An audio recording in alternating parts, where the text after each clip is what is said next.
તો જય શ્રી કૃષ્ણ બધાને, કેમ છો બધા મજામાં? તો આજે આપણે આવ્યા છીએ જે આપણે દીવની સિરીઝ ચાલુ જ છે અને આપણે પાછળ ગયા હતા પક્ષી અભયારણ્ય અને હવે આ જે વિડીયો છે એ ડાયનાસોર પાર્કનો. જો કે આપણે નાગવા બીચ જવું હતું પર વચ્ચે જ આવે છે ડાયનાસોર પાર્ક, એટલે પહેલાં અહીંયા મુલાકાત લેતા જઈએ અને પછી આગળ નાગવા બીચ છે આપણું છેલ્લું સ્ટોપ છે, તો ત્યાં જઈશું. તો પહેલાં આપણે જો આ ડાયનાસોર પાર્કનો ગેટ આવી ગયો છે, તો પહેલાં એને આપણે વિઝિટ કરી અને પછી આપણે નાગવા બીચ જઈશું. તો ચેનલ પર ન હોય તો ચેનલને સબસ્ક્રાઈબ કરી લેજો, બેલ આઇકન ઓન કરી દેજો એટલે દરેક વિડીયો નોટિફિકેશન તમને મળતા રહે. અને વિડીયો સારો લાગે તો લાઇક કરજો, શેર કરજો, કોમેન્ટમાં જણાવજો કે તમને વિડીયો કેવો લાગ્યો. તો હાલો હવે આપણે અંદર જઈએ. તો એ પહેલાં હું તમને થોડીક માહિતી દઈ દઉં જે મારી પાસે છે એ પ્રમાણે. 25 એકરમાં આખો પાર્ક ફેલાયેલો છે અને આની 2019માં સ્થાપના કરવામાં આવી હતી અને દીવના પર્યટનને વધારવા માટે. બન્યા રહેજો વિડીયોમાં છેલ્લે સુધી. અને જો અત્યારે આપણે ગેટની અંદર પ્રવેશ કરી ગયા છીએ અને હવે આપણે આગળ વધી રહ્યા છીએ. અત્યારથી ડાયનાસોરના થોડાક ચહેરા દેખાવા માંડ્યા છે, પૂતળાના. તો તમને બતાવું, બે સાઈડમાં બેઠક છે. જો સાઈડમાં તમે જોઈ શકો છો, બે સાઈડમાં બેઠક છે અને નાના નાના વૃક્ષો આવેલા છે અને આખું ખુલ્લું છે. ક્યાંય દિવાલ બનાવેલી અહીંયા તો નથી, આગળ હોય તો પછી કંઈ ખ્યાલ નથી. આ રસ્તામાંથી એક ત્રોફો મળ્યો હતો, કુદરતની બનાવટ પણ એમ છે ને, જો એવડો કે ત્રોફો હથેળીમાં આવી જાય એવડો. આ નાનો કાચો છે અને ખરી ગયો છે, તો આની બનાવટ આખી જોરદાર છે. જો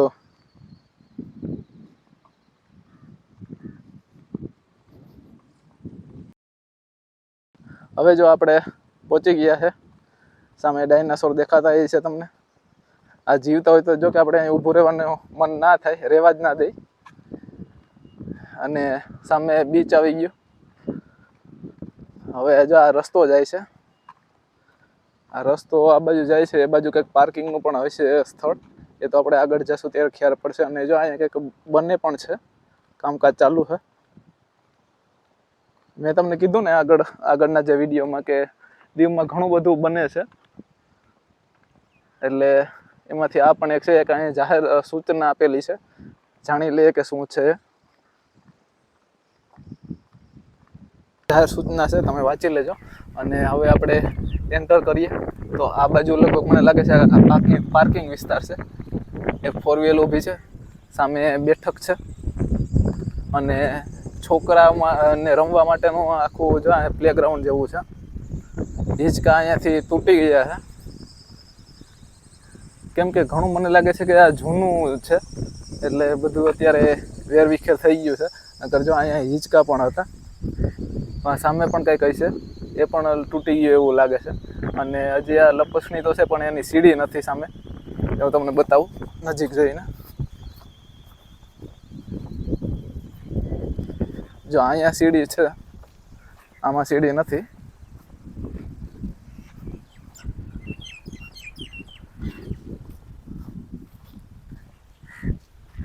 એટલે આવી પરિસ્થિતિ છે અત્યારે.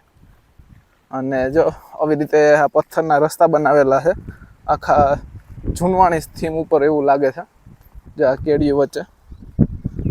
બાકી દરિયાની રેતી છે બંને સાઈડ. અને જો આ ડાયનાસોર ઉપર કાબરું બેઠ્યું છે, જીવતું હોય તો ક્યાંથી બેસવા દે. આ માંસાહારી છે, આના દાંત કહી દે છે, તીખા દાંત હોય ત્રિકોણાકારના, એટલે માંસાહારી હોય. તમે કૂતરાના જોયા છે, સિંહના, દીપડાના. આ માંસાહારી છે. અને આનું આ વિશે આપણે ડિટેલ જાણીએ. હાથને તૂટી ગયા છે, વચ્ચે ગોખો નીકળી ગયો છે, પૂંછડી તૂટી ગઈ છે. તો અહીંયા એના ઇતિહાસ વિશે લખેલ છે, હું તમને જણાવું. પહેલાં તો હટાવી લઉં. તો જો એનો ઇતિહાસ છે, જિલ્લા panchayat Diu, Bharat, Pothiya park, Kevdi, Nagoa beach Diu, dinosaur, tyrannosaurus rex, T rex આને કહેવામાં આવે છે, એનું નામ છે. અને એના વિશેનો ઇતિહાસ છે, સમયકાળ છે એનો 14.5 કરોડથી 6.5 કરોડ વર્ષ પૂર્વે. ઓહો, કરોડો વર્ષ. યુગ જુરાસિક અને ક્રિટેશિયસ એ યુગમાં થયું હતું. પછી વર્ગીકૃત થેરાપોડ, 2 પગાડું, માંસાહારી. જો મેં તમને કીધું હતું ને માંસાહારી, અને 2 પગે હાલનારું છે. ઉપરના 2 પગ જો તમે નાના છે, તૂટી ગયા એટલે ખ્યાલ નહીં આવે. અને આ નીચેના એટલે આ 2 પગ ઉપર હાલનારું છે, 4 પગવાળું નહીં. 4 પગવાળા પણ છે, એ હું તમને બતાવીશ. પછી વધારે શું છે, લંબાઈ 40 ફૂટ સુધી, 12.4 મીટર, 40 ફૂટ લંબાઈ. ઊંચાઈ 15 થી 20 ફૂટ, 4.6 થી 6 મીટર. વજન 5 થી 7 ટન સુધી. ઓહો, 5 થી 7,000 કિલો. ઝડપ 20 માઇલ પ્રતિ કલાક સુધી, એટલી બધી નથી. પછી ઉપસ્થિતિ અમેરિકા ખંડ, યુરોપ ખંડ, એશિયા ખંડ તથા ભારતમાં ગુજરાત, મહારાષ્ટ્ર, આંધ્રપ્રદેશ અને તમિલનાડુમાં અવશેષો મળેલા હતા. અને અવશેષો મળેલા ટીરેક્સ ડાયનાસોર બધા જ ડાયનાસોરમાં સૌથી ખતરનાક હતું. આ જો બધા ડાયનાસોરમાં કહેવામાં આવે છે કે સૌથી ખતરનાક ડાયનાસોર આ હતું, ટીરેક્સ. અત્યારે કબૂતરા અને કાબરૂન માથે ફરે છે. અહીંયા ક્યાંક પ્લેન જેવું ફરે છે. અહીંયા બેઠક છે, અહીંયા કાગડાની બેઠક છે અત્યારે. જો પછી આ જો લાઇટિંગ બધે, જો છેલ્લે સુધી આમ લાઇટિંગ છે, છઠવા સુધી. રાત્રિમાં તે છે ને, રાત્રે અહીંયા હાલવા ચાલવા માટેનું પણ બહુ સારું એવું સ્થાન છે. જો આ હાલવા માટેનું બનાવેલ છે બ્લોક, અને ઉપર લાઇટિંગ છે, અને સામે દરિયો. તો આ ખાલી ઇમેજિન કરો કે રાત્રે તમે અહીંથી હાલવા નીકળે તો કેવો આખો માહોલ ઊભો થતો હોય છે. અને એમાં સામે પણ બેઠક છે. પછી હવે જો બીજું એક ડાયનાસોર છે. આ જે છે એ શાકાહારી છે. જે જુરાસિક પાર્ક પિક્ચર કદાચ તમે જોયું હશે તો એમાં પણ આ આવે છે. અને આ ટીરેક્સ પણ આવે છે. આનું નામ હું ભૂલી ગયો, ત્યાં લખેલું છે, હમણાં તમને જણાવીશ. આ ઝાડવાના પાંદડા ખાઈને જીવતું રહે. જે આને અત્યારે સાઈઝ આમાં નાની બતાવેલી છે, રિયલમાં તમે સાઈઝ જોઈ લો તો હાથીને કદાચ મારી નાખે માથે પગ મૂકે તો, એવડી સાઈઝનું આ આવતું. અને ઝાડવાને ઉપરથી ઝાડવાના પાંદડા ખાતું, એટલું ઊંચાઈ આની હતી. બાકી જો આ જમ્પિંગ છે છોકરાઓ માટેનું. સામે નાસ્તા ગૃહ છે, તો એની પછી મુલાકાત લઈએ. જો આના વિશેની હવે પહેલાં આપણે સામેની સાઈડથી માહિતી લઈ લઈએ. અત્યારે તો કાગડા બેઠા છે. સમયકાળ 24.5 કરોડથી 14.5 કરોડ વર્ષ પૂર્વે. યુગ ટ્રિયાસિક અને જુરાસિક. વર્ગીકૃત સોરાપોડ. લંબાઈ 72 ફૂટ સુધી એટલે 22 મીટર. ઊંચાઈ 20 થી 26 ફૂટ 6 થી 8 મીટર. વજન 14 થી 15 ટન સુધી એટલે 14,000 થી 15,000 કિલો. ઉપસ્થિતિ એટલે આ ક્યાં હતા? અમેરિકા ખંડ, યુરોપ ખંડ, એશિયા ખંડ તથા ભારતના ગુજરાત, મહારાષ્ટ્ર, આંધ્રપ્રદેશ અને તમિલનાડુમાં આના અવશેષો મળેલા હતા. આ બ્રોન્ટોસોરસ ડાયનાસોર ઊંચાઈમાં બધા જ ડાયનાસોરથી ઊંચું હતું. મેં પહેલાં જ તમને કીધું હતું કે હાથી કરતાં મોટું હતું, કેમ કે હાથીની ઊંચાઈ આપણે મેક્સિમમ 10 ફૂટ ગણી લઈએ તો પણ આની મેક્સિમમ ઊંચાઈ 26 ફૂટ સુધી છે, એટલે અઢી હાથી થાય એટલી. જો હવે પછી આપણે આ બાજુ જઈએ. આ એ સમુદ્રી જીવ છે. આ અત્યારે પણ હજી થાય છે દરિયામાં, પણ એવડી સાઈઝ નથી હોતી, બહુ નાની સાઈઝ હોય છે. અને આના વિશેની માહિતી ક્યાંય છે કે નહીં, આના વિશેની માહિતી લાગતી નથી. તો આનું નામ પહેલાં તો હું તમને જણાવી દઉં, અને આના વિશેની જો માહિતી હશે તો હું તમને આપી દઈશ. નામ છે લોબસ્ટર. લંબાઈ 10 ઇંચથી માંડીને 3-4 ફૂટ સુધીની હોય છે મેક્સિમમ, અને મેક્સિમમ 20 કિલો સુધીનો આ જોવા મળેલો છે. અને વધુ પડતો માંસાહારી હોય છે, અને સમુદ્રના તળિયે ખાડા અને તિરાડોમાં રહે છે. એક વખતમાં મેક્સિમમ 8,000 ઈંડા સુધી મૂકી શકે છે. કહેવામાં આવે છે કે આનું લોહી બ્લુ કલરનું હોય છે, અને કેટલાક તો દેખાવમાં પણ બ્લુ કલરના જોવા મળે છે. 40 થી 50 વર્ષ સુધી આ જીવે છે જો શહીદ ન થાય તો.